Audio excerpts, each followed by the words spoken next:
Hello friends, मैं हूं भूपेश लोहिया। आप देख रहे हैं मेरे यूट्यूब चैनल एम आई राइट। पिछले वीडियो के अंदर हमने साइंस की है ना एनसीईआरटी का टॉपिक जो अपने पास में है पदार्थों के आसपास के गुण, यानी है ना अपने आसपास के पदार्थ के बारे में चैप्टर को पढ़ने की कोशिश करी थी। उसमें कुछ कण के बारे में, कण क्या होता है और कण किस किस चीज़ से रिलेटेड होता है, मतलब सॉलिड के अंदर क्या स्थिति होती है, लिक्विड के अंदर क्या स्थिति होती है और गैस के अंदर क्या स्थिति होती है, वो थोड़ा पढ़ने की कोशिश करिए। अब आगे हम कंटिन्यू करते हैं, जिसमें मैंने आपको प्रश्नों के एग्जाम्पल बताए थे। उसके बाद में आप पदार्थ की अवस्था से स्टार्ट करते हैं, कंटिन्यू करते हैं। ठीक है, देखो 1.3 पदार्थ की अवस्था है। अब पदार्थ की अवस्था क्या है? अपने आसपास के पदार्थों को ध्यान से देखें और ये कितने प्रकार के हैं। और हम पाते हैं कि पदार्थ अपने 3 रूप में होता है। अब वो कौन कौन से रूप होते हैं अपने पास में? सॉलिड, लिक्विड और गैस। ठीक है ना, ठोस, द्रव और गैस। ठोस को सॉलिड बोलते हैं, द्रव को लिक्विड बोलते हैं, गैस को गैस ही कहना है। ठीक है, पदार्थ की ये अवस्थाएं उनके कणों की विभिन्न विशेषताओं का कारण होती है, अलग अलग विशेषता का कारण। कैसे? अब हम पदार्थ की 3 अवस्थाओं के गुणों का विस्तार से अध्ययन करेंगे। इन्हीं चीज़ों को समझना है मेन, कि सॉलिड, लिक्विड, गैस के अंदर ऐसी क्या क्या कंडीशन होती है। ये अपने अपने रूप में होता है। सॉलिड सॉलिड की होता है, द्रव द्रव की होता है, गैस गैस की होता है। ये चीज़ को समझना है ना। पहला है ठोस अवस्था। अब इसको भी क्रियाकलाप से समझेंगे। भैया एग्जाम्पल होगा तो एग्जाम्पल से ही अपन समझ पाएंगे ना कि ठोस क्यों है। तो निम्नलिखित वस्तुओं को एकत्रित करें। कौन कौन सी? पेन, किताब, सुई, लकड़ी की छड़। ठीक है, एकत्रित कर लिया। अब एकत्रित करने के बाद में एक जगह पे रख ले इसको। अब एक जगह पे रखने के बाद में नेक्स्ट है अपने पास में कि इन वस्तुओं के चारों ओर, ये जो वस्तुएं हैं, इन वस्तुओं के चारों ओर पेंसिल घुमाकर इनके आकार का रेखांचित बनाएं। आकार का रेखांचित बनाने का मतलब इनका डायग्राम बना ले। अब डायग्राम बनाने के बाद में क्या इन सभी का निश्चित आकार स्पष्ट रूप से सीमा व स्थिर आयतन है क्या? कहने का मतलब हो गया, आपने क्या लिया? पेन। ये पेन अपने पास में इमेजिन करो पेन है। पेन का मैंने ना आगे लाइन ड्रॉ कर ली। फिर उसके बाद में ऐसी किताब ले ली लंबी चौड़ी, उस किताब के आगे लाइन ड्रॉ कर ली यूं करके। ऐसे लकड़ी की एक छड़ ले ली, छोटी सी लकड़ी की छड़ ले ली, उसको है ना मैंने लाइन ड्रॉ कर ली। अब उसमें ये पूछना चाह रहा है कि इसका आकार, इसका आयतन, इसका द्रव्यमान, इस पर क्या इफेक्ट पड़ा। अब देखो, ये मैंने जो अभी 3-4 वर्ड बोले ना, इनको बहुत अच्छे ढंग से समझना है। देखो क्या बोलना चाह रहा है कि इन पर हथौड़ा मारने, खींचने या गिरने से क्या होता है? क्या इनका एक दूसरे में विसरण, मैं विसरण को समझा चुका हूं। कोई भी आपस में कोई भी 2 पदार्थ है, विभिन्न पदार्थों का है ना जोड़ा जो होता है, जोड़ा या फिर मिश्रण होता है, वो डिफ्यूजन कहलाता है, यानी विसरण कहलाता है। ठीक है, क्या इनका एक दूसरे में विसरण, डिफ्यूजन संभव है? बल लगाकर इनको संपीड़ित, अब यहाँ पे एक वर्ड आया संपीड़ित। संपीड़ित का मतलब होता है किसी वस्तु को प्रेस करना। प्रेस करने का मतलब है दबाव डालना। मतलब यानी इनडायरेक्टली मैं आपको समझाऊं तो इस तरह से ऐसे समझ लो कि एक स्प्रिंग है, स्प्रिंग को तुमने है ना दबाया। जैसे ये स्प्रिंग मेरे हाथ में है तो इस स्प्रिंग को मैंने प्रेस किया, तो दबा रहा हूँ, तो इसका मतलब मैं इसको संपीड़ित कर रहा हूँ। जितना ज़्यादा हो सके इसका जो है ना मतलब आकृति है उसमें बदलाव करने की कोशिश कर रहा हूँ। संपीड़ित का मतलब ये होता है। इंग्लिश में बोल सकते हो आप इसको कंप्रेस। ठीक है, तो बल लगाकर इसको संपीड़ित करने का प्रयास करें। और क्या इनका संपीड़न होता है क्या? संपीड़न मतलब है क्या ये दबाने से दबते हैं क्या, इस तरह से। तो उपरोक्त सभी उदाहरण ठोस के हैं। कौन कौन से उदाहरण? पेन के, किताब के, सुई के और उसके बाद में अपने लकड़ी की छड़ के। क्यों? क्योंकि उपरोक्त सभी उदाहरण ठोस के हैं। हम देख सकते हैं कि इन सभी का एक निश्चित आकार होता है और स्पष्ट सीमाएं और स्थिर आयतन यानी नगण्य संपीड़ितता होती है। नगण्य, नगण्य का मतलब होता है ना के बराबर, और संपीड़ित का मतलब हो गया जिसको दबाने की कोशिश करते हैं दबती नहीं है। मैं क्या बोल रहा हूँ? दबाने की कोशिश करते हैं दबते नहीं है। यानी अगर सॉलिड वस्तु है, मैं उसको अगर हाथ से दबाने की कोशिश कर रहा हूँ, वो आसानी से नहीं दब रहे। जबरदस्ती आप उस पर प्रेशर डालोगे तो ऑब्वियसली बात है वो दबेगा ही, जैसे मशीन के थ्रू प्रेशर डालते हैं। लेकिन मैं यहाँ बात कर रहा हूँ नॉर्मल तरीके से आपको दबाना है, कोई ऐसे जो हाई प्रेशर से नहीं दबाना है, नॉर्मल तरीके से दबाना है, तो वो आसानी से नहीं दबते। तो ये सारे एग्जाम्पल किसके होते हैं अपने पास में? ठोस के। अब ठोस क्या बोलता है? ठोस की परिभाषा क्या बोलनी है? एक ऐसा पदार्थ जिसका आकार व आयतन स्थिर होता है। मैं यही चीज़ आपको बताना चाह रहा हूँ, ठोस की, द्रव्य और द्रव की, और उसके बाद में गैस की परिभाषा क्या होती है, क्योंकि इसी को इसी लैंग्वेज में ही समझाया जा सकता है। तो आपको एक वर्ड याद रखना है, ठोस जो होता है ना उसका आयतन और उसका आकार स्थिर होता है। आकार का मतलब अगर ये पेंसिल है ना, जिस आकार में है ना तो इसी आकार में रहेगी, ये स्थिर अवस्था में रहेगी। ऐसे ही मैं आयतन की बात करूँ तो आयतन का मतलब क्या होता है? देखो मैंने 2 वर्ड बोले थे आपको इस चैप्टर के स्टार्टिंग में, एक था आयतन, एक बोला था द्रव्यमान। देखो द्रव्यमान का मतलब क्या था? द्रव्यमान का मतलब ये था कि इसका जो वजन है, वजन का मतलब वेट हो गया। वेट तो अपने पास में न्यूटन में नापा जाता है, लेकिन ये आकृति जो अपना स्थान घेर रही है ना यूं ऐसे रखने पर, तो इसका मतलब ये अपने द्रव्यमान को दर्शा रही है, और द्रव्यमान किस में नापा जाता है? किलोग्राम के अंदर नापा जाता है। वहीं आयतन की बात करूं तो आयतन का मतलब ये होता है इसका पूरा भरा हुआ हिस्सा, मतलब खोखला हिस्सा नहीं, पूरा भरा हुआ हिस्सा जो होता है, यानी पूरा भरे हुए हिस्से से ये आकृति अपने आप को शो कर रही है कि हाँ मैं ये हूँ, मेरा अस्तित्व है। तो इसका मतलब ये इसका आयतन हो गया। तो इसका मतलब दोनों, यानी यहाँ पे आकार की बात आ रही है और आयतन की बात आ रही है, द्रव्यमान की नहीं। मैंने द्रव्यमान को एक समझाने के तौर पे बताया, ठीक है ना। तो अपने पास में अपन ने ये चीज़ समझ लिया है कि ठोस जो होता है उसकी आकृति और आयतन क्या होते हैं? समान होते हैं। अब वही बात करूँ मैं भार्य बल। अब भ्रा का मतलब होता है भारा, मतलब भारी वाला। तो मतलब भारी मतलब भारी बल जो लगता है, भारी मतलब हो गया एक्सटर्नल बोल सकते हो इंग्लिश में बोलूँ तो मैं। इंटरनल का मतलब होता है अंदरूनी, एक्सटर्नल का मतलब होता है बाहरी। तो बाहरी बल लगाने पर भी ठोस अपने आकार को बनाए रखते हैं। अब यहाँ पे मैंने एक वर्ड बोला, क्या बोला? कि भारी बल लगाने पर भी ठोस अपने आकार को बनाए रखते हैं। तो मेरा भारी बल क्या था? ये है अपने पास पेंसिल, इसको प्रेस कर रहा हूँ, देखो मैं दबा रहा हूँ, तो देखो भारी बल मेरा क्या लग रहा है? ये उंगली, उंगली से मैं प्रेस कर रहा हूँ ना, तो ये देखो भारी बल लगाने से भी है ना ये आसानी से प्रेस नहीं हो रहा, मतलब ये दब नहीं रही है, ठीक है ना। फिर उसके बाद में बल लगाने पर ठोस टूट सकते हैं। अब मुझे पता है मेरी उंगली में जितनी ताकत है, मैंने उसको लगाया, मेरी ये ताकत से है ना ये पेंसिल नहीं मुड़ पा रही है, नहीं टूट पा रही है। लेकिन आपको पता है अगर मैं सेकेंडरी, अगर कोई दूसरा ऑप्शन इस्तेमाल करूं और एक्स्ट्रा भयंकर तरीके का फोर्स लगाना कोशिश करूं तो ऑब्वियसली बात है ये टूटेगी, ठीक है ना। उसके बाद में लेकिन इनका आकार नहीं बदलता है। अब देखो यहाँ पे एक वर्ड बोला है, बल लगाने पर ठोस टूट तो जाता है लेकिन आकार नहीं बदलता। जैसे ही ये टूटेगी, टूटने के बाद में क्या होगा? 5-6 टुकड़ों में, 10-15 टुकड़ों में टूट जाएगी। टूटने के बाद में अपना टुकड़े की आकृति को पकड़ के रखेगी। कैसे? आड़ी टेढ़ी टूटेगी, कोई यूं तीखी तीखी टूट जाएगी, कोई है ना नॉर्मल तरीके से टूटेगी, कैसे टूटेगी। लेकिन क्या उन ठोसों को अगर अपन है ना वापस से जोड़ने की कोशिश करें, मैं एक एक कण को लेके बात कर रहा हूँ, अगर इसके मैंने 5-6 टुकड़े कर दिए है ना, और उसको मैं बोल रहा हूँ कि एक एक टुकड़े को वापस से जोड़ने की कोशिश करता हूँ, तो क्या वो टुकड़ा बिल्कुल फ्लैट वापस नहीं बन सकता? इसका उदाहरण मैं देता हूँ, पत्थर। पत्थर को है ना मिस्त्री क्या करता है? तोड़ता है। तो तोड़ने के बाद में आपने देखा होगा कि जब वो तोड़ता है तो 2 से 3 टुकड़े हो जाते हैं। 2 से 3 टुकड़े होने के बाद में अगर मैं वापस बोलूँ, उन्हीं टुकड़ों को वापस से ना बस है ना एक बार अटैच करा दो। अटैच करने का मतलब वापस उसी शेप में लाने की कोशिश करो, तो होता है नहीं, होता है ना बिल्कुल। तो बस ठोस वही बोलना चाह रहा है, ठीक है ना। फिर उसके बाद में है बल लगाने पर ठोस टूट सकते हैं लेकिन इनका आकार नहीं बदलता, इसलिए ये दृढ़ होते हैं। दृढ़ का मतलब होते हैं, मतलब इनकी शक्ति अच्छी होती है, सॉलिड होते हैं। दृढ़ का मतलब होता है ठोस होना, कठोर होना, इस तरह से। तो निम्नलिखित पर विचार कीजिए। अब देखो एग्जाम्पल से जल्दी जल्दी समझ में आएगा। रबर बैंड को क्या माना जाएगा? अब आप रबर बैंड को क्या मानोगे? क्यों? क्योंकि उसमें क्या खींचकर इसका आकार बदला जा सकता है। अब आप जैसे उसको खींचना शुरू करेंगे, आकार में परिवर्तन नहीं आएगा? बिल्कुल आएगा।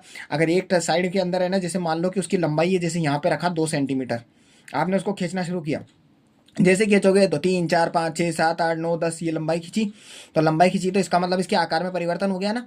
तो आकार परिवर्तन हुआ, तो क्या ये ठोस है क्या? अब जैसे ही आकार में परिवर्तन हो गया तो ये ठोस का रूप कैसे आ जाएगा? ये ठोस के रूप में नहीं होगा। लेकिन देखो यहाँ पे एक भी चीज, एक कंडीशन और आएगी। चलो ठीक है, वो अभी आगे समझाऊंगा मैं आपको। विभिन्न आकार के बर्तनों में रखने पर चीनी और नमक उन्हीं बर्तनों के आकार ले लेते हैं, क्या ये ठोस है क्या? देखो इस लाइन को वापस पढ़ रहा हूँ। विभिन्न आकार के बर्तनों में रखने पर चीनी और नमक, अब देखो चीनी नमक बोल रहा है। मान लो इमेजिन करो एक पॉट है, वो पॉट है ना ऐसे ना यू शेप के अंदर है। यू शेप नहीं बोल रहा हूँ मैं, एक तरह से समझ लो एक है ना, मतलब इनडायरेक्टली एक पॉट का शेप होता है ना, जिसमें ऊपर की तरफ से पकड़ते हैं और नीचे का शेप थोड़ा बड़ा होता है। उस शेप के अंदर अपन चीनी को डालते हैं, नमक को डालते हैं, तो जैसा उसका शेप होता है उसी आकृति को वो पकड़ लेता है। तो ये बोलना चाह रहा है कि क्या ये ठोस है क्या? ऑब्वियसली बात है तो ठोस, और अपनी आकृति भी चेंज नहीं करी है, ठीक है ना। लेकिन देखो स्पंज क्या है, अब यहाँ पे स्पंज को समझना है। अब स्पंज को अपन क्या करते हैं, हाथ में ले उसको यूँ प्रेस करते हैं भयंकर तरीके से, वो आसानी से प्रेस हो जाता है। जिस मतलब उसको जितना ज़्यादा प्रेस करते जाते हैं ना, उतना ही हाथ में वो दबता जाता है, दबता जाता है, ठीक है। तो यह ठोस है लेकिन फिर भी इसमें संपीड़न संभव है। संपीड़न का मतलब इसको मैंने दबाना आसान है, मैंने बताया था कंप्रेस होता है, संपीड़न का मतलब उसको दबा रहे हैं अपन, दब रहा है। तो इनडायरेक्टली कहा जाए ना, अगर मैं स्पंज की बात करूँ, अपने बर्तन की बात करूं, रबर बैंड की बात करूं, तो अब इसको कैसे समझा जाएगा? तो ये देखो ये सभी ठोस ही हैं लेकिन इनकी कंडीशन अलग अलग है। मैं यही बात अब बोलना चाह रहा था कि इनकी कंडीशन अलग अलग है। कैसे? भारी बल लगाए जाने पर रबर बैंड का आकार बदलता है, मैंने बता ही दिया था आकार बदलता जाएगा, और बल हटा लेने पर ये पुनः वापस अपनी कंडीशन में आता है। रबर को आप छोड़ते हो तो वापस उसी कंडीशन में आ जाता है और अपने मूल आकार में आ जाता है। अत्यधिक बल लगाने पर ये टूट ही जाता है। आपको पता है रबर को जरूरत से ज़्यादा आप खींचोगे, गुब्बारे को जरूरत से ज़्यादा आप है ना प्रेस करोगे, खींचोगे यानी दबाने की कोशिश करोगे तो वो टूट जाएगा, फूट जाएगा, मतलब फूट जाएगा ना कि टूट जाएगा, ठीक है ना, उस कंडीशन के अंदर। फिर उसके बाद में चाहे हम शक्करा, शक्करा का मतलब शक्कर या नमक को अपने हाथों में ले, अगर मैं हाथ में ले लिया या किसी प्लेट या जार में रखे तो उसके क्रिस्टल के आकार नहीं बदलते। मैंने बोला था उसके आकार नहीं बदलेंगे, किसके, शक्कर के और इनके, ठीक है ना। और स्पंज में बहुत छोटे छोटे छिद्र होते हैं, छिद्र का मतलब होल होता है। ऑब्वियसली बात, आपने देखा होगा स्पंज को, स्पंज जो फूला हुआ होता है ना यूं ऐसे मतलब नॉर्मली पड़ा हुआ होता है, तो आपने देखा होगा हल्के हल्के होल्स होते हैं उसके अंदर, ठीक है ना। जैसे मैं प्रेस करता हूँ तो होल दबने लग जाते हैं, तो इसका मतलब उसके अंदर हवा होती है, वो हवा को जैसे तुम प्रेस करते हो तो वो बाहर निकलती है, ठीक है ना। देखो यहाँ पे होगा, स्पंज में बहुत छोटे छिद्र होते हैं जिनमें हवा वायु समावेश होती है, देखो लिख दी लाइन, और जब हम इसे दबाते हैं तो वह वायु बाहर निकलती है और इसका संपीड़न संभव हो जाता है। संपीड़न का मतलब मैं वापस बोल रहा हूँ, जो चीज़ प्रेस हो जाए, जो चीज़ दब जाए आसानी से, ठीक है ना, उसे संपीड़न बोलते हैं, यानी कंप्रेस इंग्लिश के अंदर। नेक्स्ट है अपने पास में, जैसे अपने पास में ये वाला नेक्स्ट, देखो क्या बोलना चाह रहा है, द्रव अवस्था। मैं थोड़ा सा और इसको थोड़ा सा बड़ा कर देता हूँ जिससे और आसानी से समझ में आ जाए, ये लो, ठीक है। द्रव अवस्था वही क्रियाकलाप से अपन समझेंगे। देखो मैंने कुछ चीज़ें है ना इसके अंदर पेंसिल से लिख रखी है, उसका रीज़न क्या है, पेंसिल से क्या है कि कुछ कुछ ऐसे है ना नाम आएंगे जो है ना हिंदी में पढ़ने में आपको अच्छे नहीं लगेंगे, तो उसको मैंने हिंदी में समझाने की कोशिश करी है। जैसे फॉर एग्जांपल मैं आपको है ना वापस से यहाँ पे लेके चलता हूँ। यहाँ देखो मैंने ऊपर है ना कुछ बातें लिखी है, देखो मैंने क्या लिखा, मैंने लिखा ठोस, आकार और आयतन स्थिर रहता है ठोस का। ऐसे लिखा मैंने द्रव, द्रव का आकार परिवर्तित होता है परंतु आयतन स्थिर रहता है। ऑब्वियसली बात है, पानी है, पानी को किसी जार के अंदर डालूंगा, किसी ग्लास के अंदर डालूंगा तो वो उसी का आकार पकड़ लेता है, लेकिन उसका आयतन तो स्थिर रहता है। अगर मैंने 1 किलो पानी है, ओ सॉरी 1 लीटर पानी है, 1 लीटर पानी को एक ग्लास में डाला और 1 लीटर पानी को है ना मैंने दूसरे ग्लास के अंदर डाला, मतलब बड़े साइज के ग्लास में डाला या फिर जार में डाला, तो दोनों जाएंगे तो 1 1 लीटर के पानी ही अंदर, लेकिन आकार उसके अकॉर्डिंग हो जाएगा जो उसका है। ग्लास का ग्लास के अकॉर्डिंग हो जाएगा, जार का जार के अकॉर्डिंग हो जाएगा, ठीक है ना। ऐसे गैस के लिए भी मैंने एक बात लिख दी, ये देखो गैस के लिए मैंने ऐसे लिख दिया कि गैस ना ही कोई आकार होता है ना ही इसका कोई आयतन होता है। अब भैया गैस है, आपने देखा होगा गैस हवा के अंदर ऐसे नॉर्मली तरीके से होती है, ना तो उसका कोई आकार होता है, क्योंकि आप गुब्बारे के अंदर उसको है ना भरने की कोशिश करो, गुब्बारा फूलता जाएगा फूलता जाएगा फूलता जाएगा, कोई आकार सीमा है गुब्बारे की, है ना, जितनी सीमा होगी उतने तक वो फूलता जाएगा। एक लिमिट आएगी जिसमें गुब्बारा भी बोल देगा भैया मेरी लिमिट इतनी है, उससे ज़्यादा भरोगे तो मैं फूट जाऊंगा। लेकिन गैस थोड़ी ना बोल रही है कि मेरा आकार इतना है, गैस तो बोल रही भरते जाओ भरते जाओ, तो इसका मतलब हो गया गैस का कोई आकार नहीं होता और ना ही इसका कोई आयतन होता है, क्योंकि गैस का कोई आयतन बैठता ही नहीं। क्योंकि इसका एक और एग्जांपल है मेरे पास में, आपने देखा होगा कि है ना किसी एक गाड़ी रिपेयरिंग की दुकान पे या पंचर की दुकान पे आपने देखा होगा उनके पास में एक मशीन होती है गैस भरने की, गैस का मतलब हवा भरने की। तो वो जब मोटर को चालू करता है ना तो उसमें हवा भरना शुरू होती है ना, जो उन्होंने टंकी रख रखी होती है, तो उसमें आपने देखा होगा लगातार हवा वो प्रेशर से भरती जाती भरती जाती भरती जाती, एक लिमिट नहीं होती उसकी। एक लिमिटेशन ऐसी स्थिति आती है जिस कंडीशन में उस पर ऊपर है ना प्रेशर मीटर लगा हुआ होता है। वो प्रेशर मीटर क्या होता है, एक सुई की एक लिमिट बता देता है कि भैया 60 पर 40 पास्कल पर या फिर एक 100 पास्कल पर, मैं पास्कल वर्ड बोले जा रहा हूँ यहाँ पे, प्रेशर को हमेशा पास्कल में नापा जाता है, ठीक है ना, प्रेशर को, ठीक है ना। तो एक लिमिट आ जाती है, उस लिमिट के बाद में वो पास्कल पे बताया जाता है कि 100 से ज़्यादा बाहर नहीं जाने देना। तो 100 के बाद में वो पता चल जाता है पूरी तरह से वो टंकी फुल ऑन फुल भर चुकी है, ठीक है ना। ये एग्जाम्पल मेरे पास में थे जो मैंने अपने पास में हिंदी में मैंने इसमें लिख रखे थे पेंसिल से, वो थोड़ा मैंने आपको समझा दिया। ऐसे बहुत सी चीज़ें हैं जो मैं आपको धीरे धीरे बताता जाऊँगा, ठीक है। तो अपन आगे कंटिन्यू करते हैं। तो अब हमने द्रव अवस्था, अब यहाँ से स्टार्ट करते हैं। देखो द्रव अवस्था क्या बोलना चाह रही है इसको समझो। अब सॉलिड तो अपन ने समझ लिया, रबड़ के एग्जांपल से, चौक के एग्जांपल से, पेन से, सुई से, इनसे समझ लिया। अब द्रव अवस्था को समझते हैं। देखो द्रव अवस्था क्या बोल रही है, निम्नलिखित वस्तुओं को एकत्रित करें, किन किन को, जल, खाना पकाने का तेल, दूध, जूस, शीतल पेय, इन सबको इकट्ठा कर लो आप। फिर उसके बाद में विभिन्न आकार के बर्तन, प्रयोगशाला के एक मापक सिलेंडर की सहायता से इन बर्तनों में 50-50 ml पर निशान लगा दें। अब अपने पास में जैसे बर्तन हुआ, बर्तन के ऊपर की तरफ में एक लेवल होगा, उस लेवल के ऊपर 50-50 ml तक में जब पानी आता है ना, मतलब पानी को अपन भर रहे हैं, 50 ml का जितना पानी भर दिया उस पर एक जगह पे निशान लगा दो इस तरह से। नेक्स्ट है इन द्रवों को फर्श पर डाल देने पर क्या होगा। मतलब इनके द्रवों को है ना फर्श पे डाल देंगे तो क्या होगा, और किसी एक द्रव का 50 ml मापकर विभिन्न बर्तनों में क्रमशः एक एक करके डालें। अब सीधी सी बात है, मैंने मार्क लगा लिया, मार्क लगाने के बाद में एक एक करके उसको उंडेल तो रहो। तो क्या प्रत्येक बार आयतन एक समान रहता है क्या? क्या द्रव का आकार एक समान रहता है? और द्रव को एक बर्तन से दूसरे बर्तन में उंडेलने पर क्या आसानी से बहता है? मैंने आपको अभी अभी द्रव के बारे में एक बात बता दी। क्या बताइए द्रव के बारे में? द्रव का जो आकार होता है वो तो बदलता हुआ होता है, मतलब उसका आकार है ना एक जगह स्थिर नहीं होता है, लेकिन उसका आयतन स्थिर होता है। अगर आपने 50 ml का पानी ले लिया, 50 ml को पानी को है ना 50 तरह के अलग अलग साइज के या अलग अलग डिजाइन के है ना बर्तन में डालो, वो उसी का आकार ले लेगा, लेकिन उसका आयतन नहीं बदलेगा। 50 ml है तो 50 ml ही रहेगा। हाँ, कुछ बूंदे हैं वो धीरे धीरे आप चेंज करते जाओगे तो कुछ बूंदे इकट्ठी होती जाएगी गिलासों के अंदर।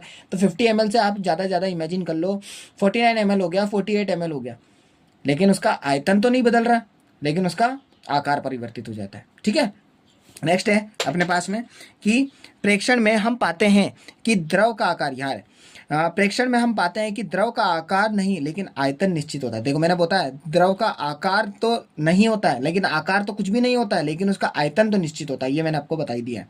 जिस बर्तन में इन्हें रखा जाए तो वे उसी का आकार ले लेते हैं, और द्रव में बहाव होता है और इनका आकार बदलता है, और इसलिए ये दृढ़ नहीं लेकिन तरल होते हैं। ये दृढ़ नहीं होते, दृढ़ का मतलब सॉलिड नहीं होते हैं, मतलब कठोर नहीं होते हैं, लेकिन ये तरल अवस्था में होता है। तरल का मतलब वो बहती हुई अवस्था के अंदर, या फिर है ना एक जगह पे स्थिर न रहना, ऐसे फैल जाना। ठीक है ना। अब क्रियाकलाप 1.4 और 1.5 के संदर्भ में ये देखा गया है कि ठोस या द्रव का विसरण द्रवों में संभव है। देखो क्या बोल रहा है, ठोस और द्रव का विसरण है ना, ये द्रवों में संभव है, यानी इनडायरेक्टली बोल रहा है एक ठोस पदार्थ है उसको मुझे द्रव के अंदर मिक्स करना है, तो ये कहाँ पॉसिबल होता है? एक द्रव में ही। उदाहरण, एक गिलास में पानी लो, पानी लिया तो द्रव है, उसके बाद में मैं बोल रहा हूँ कि अब उसमें ऊपर से शक्कर डाल दो, तो शक्कर क्या है अपने पास में? ठोस। तो इस ठोस पदार्थ को तुमने द्रव में डाला तो वो द्रव के अंदर मिक्स हुआ। ये यही बोलना चाह रहा है लाइन। ठीक है ना। नेक्स्ट है उसके बाद में, वातावरण की गैस विसरित होकर जल में घुल जाती है, और ये गैस, अब आपने देखा होगा ठंडे पानी का ग्लास है उसको आप नॉर्मली बाहर रख दो, जैसे आप रखोगे तो आप नोटिस करोगे कि है ना उस ग्लास के है ना बाहर की तरफ में क्या होगा, छोटी छोटी बूंदें बनने लग जाएगी। ठीक ना। तो ये किस लिए होता है? इसका कारण ये है कि आपका जो बाहर का जो एटमॉस्फेयर का जो टेम्परेचर है ना, या फिर गर्म है, मतलब आपका जो तापमान है, मतलब जो उसका टेम्परेचर है ना आपके कमरे का टेम्परेचर ले लो, या भी जो भी बाहर का तापमान है, वो बाहर का तापमान आपके गिलास के तापमान से अटैच होने की कोशिश करता है। अटैच होने का मतलब कैसे है? दोनों के बीच में कंपैरिजन शुरू हो जाता है कि आप मेरे तापमान को स्थिर कर सकते हो या आप मेरे तापमान को, जैसे फॉर एग्जांपल गिलास के पानी का तापमान ये बताना चाह रहा है कि मैं आपके बाहर के तापमान को कंट्रोल कर सकता हूँ, या फिर बाहर का तापमान ये बोलना चाह रहा है मैं गिलास के तापमान को कंट्रोल कर सकता हूँ। अब होता ये है कि जैसे गिलास का ठंडा पानी होता है ना, तो ठंडे पानी का जो ठंडा गुण होता है ना, जो ठंडे होने की स्थिति होती है, वो क्या होता है, बाहर आपकी सतह के ऊपर शो होना शुरू हो जाती है, और बाहर का जो तापमान होता है ना, वो आपके गिलास के अंदर एंटर करना शुरू करता है। तो इस कंडीशन में क्या होता है कि बाहर का तापमान होता है ना, अगर जैसे गर्म कमरा है, तो आपने नोटिस किया होगा जैसे ही गर्म कमरा होगा तो ठंडा पानी बहुत तेजी से गर्म होने की कोशिश करेगा। अगर है ना ठंडी अवस्था, जैसे सर्दी होगी, सर्दी के अंदर आप ठंडे पानी का ग्लास रखो, तो आप है ना ग्लास को देखोगे कि पानी ठंडा का ठंडा ही रहता है, गर्म नहीं होता है। तो भारी तापमान पर डिपेंड करता है कि भारी तापमान है ना किस अवस्था में है। अगर उस अवस्था में होगा ना तापमान, तो उसी कंडीशन के अंदर है ना वो पानी उसी कंडीशन में हो जाएगा। गर्मी में रखोगे तो गर्म, ठंडी में रखोगे तो ठंडा। अवस्था के ऊपर डिपेंड करता है, और मौसम, मतलब अपना जो भी मौसम बना हुआ है उसके आसपास का, या फिर कोई भी वातावरण बना हुआ है उसके टेम्परेचर पे डिपेंड करता है। ठीक है ना। नेक्स्ट है उसके बाद में कि ये गैसें विशेषता ऑक्सीजन होती है और कार्बन डाइऑक्साइड होती है, जो जलीय जंतु तथा पौधों के लिए अनिवार्य होती है। ऑब्वियसली बात है, हमें पता है जलीय जंतु के लिए ऑक्सीजन और कार्बन डाइऑक्साइड आवश्यक है। अगर हम हमारी बात करें, अगर जीव के बारे में बात करें, तो जीवों को क्या चाहिए, तो ऑक्सीजन चाहिए होता है। कार्बन डाइऑक्साइड की बात करें तो अपने पेड़ पौधों के लिए भी आवश्यक होता है ना। तो उस कंडीशन के अंदर सभी जीवधारी अपने जीवन निर्वाह के लिए श्वास लेते हैं, ऑब्वियसली बातें लेते ही हैं। फिर उसके बाद में जलीय जंतु जल में घुली ऑक्सीजन के कारण ही श्वास लेते हैं। अब जलीय जंतु जो होते हैं वो जल के अंदर की ऑक्सीजन लेते हैं। अपन बाहर की तरफ बात कर रहे हैं, तो अगर पृथ्वी के ऊपर है यानी भूमि पर है, तो भूमि के ऊपर बात करें तो भूमि की ऑक्सीजन ले रहे हैं अपन। ठीक है। और इस तरह से हम इस निष्कर्ष पर पहुंचते हैं कि द्रव में ठोस, द्रव और गैस तीनों का विसरण हो सकता है। यानी अपन को एक चीज पता चल चुकी है कि एक लिक्विड ऐसा चीज है, यानी द्रव ऐसी चीज है जिसमें तीनों को मिक्स किया जा सकता है। द्रव के अंदर सॉलिड को मिक्स किया जा सकता है, और द्रव को द्रव के अंदर मिक्स किया जा सकता है, और द्रव को गैस में भी मिक्स किया जा सकता है। ठीक है ना। तो ठोसों की अपेक्षा अपेक्षा द्रवों में विसरण की दर अधिक होती है। और देखो यहाँ पे क्या बोल रहा है, ठोसों की अपेक्षा द्रवों में विसरण की दर अधिक होती है। ऑब्वियसली बात होना ही है, पानी के अंदर फट से आपने कोई चीज़ मिला दी, जल्दी से पिघल मतलब है ना उसके अंदर मिक्स होने की कोशिश करेगी। वहीं पे ठोस के ऊपर है ना, अगर मैं जैसे चौक का पाउडर पटक दूँ, मान लो एक कील है, एक कील के ऊपर मैंने चौक का पाउडर पटक दिया, तो क्या आसानी से मिक्स हो जाएगा? क्या नहीं होगा। लेकिन वही पानी के अंदर डालूंगा तो फट देने से क्या होगा, पानी को सोखने की कोशिश करेगा और या फिर पानी में मिक्सअप होने की कोशिश करेगा। वहीं पे ऐसा इसलिए है क्योंकि द्रव अवस्था में पदार्थ के कण स्वतंत्र रूप से गति करते रहते हैं। द्रव के अंदर क्या होता है, कण, मैंने आपको बताया था शांत अवस्था में कोई जल रखा हुआ है, उसको आप गौर से नोटिस करोगे तो पानी हिलता हुआ नजर आएगा आपको, ठीक है ना। और ठोस की अपेक्षा द्रवों के कणों में रिक्त स्थान भी अधिक होता है। रिक्त स्थान का मतलब होता है filling the blanks, filling the blanks का मतलब गैप, ठीक है ना। तो ये अपन ने टॉपिक को पढ़ने की कोशिश करी है। अभी अपन ने ठोस पढ़ लिया और एक द्रव पढ़ लिया। अब इसके बाद में अपन गैस पढ़ेंगे और धीरे धीरे अपन है ना इस टॉपिक को कंप्लीट करते जाएंगे।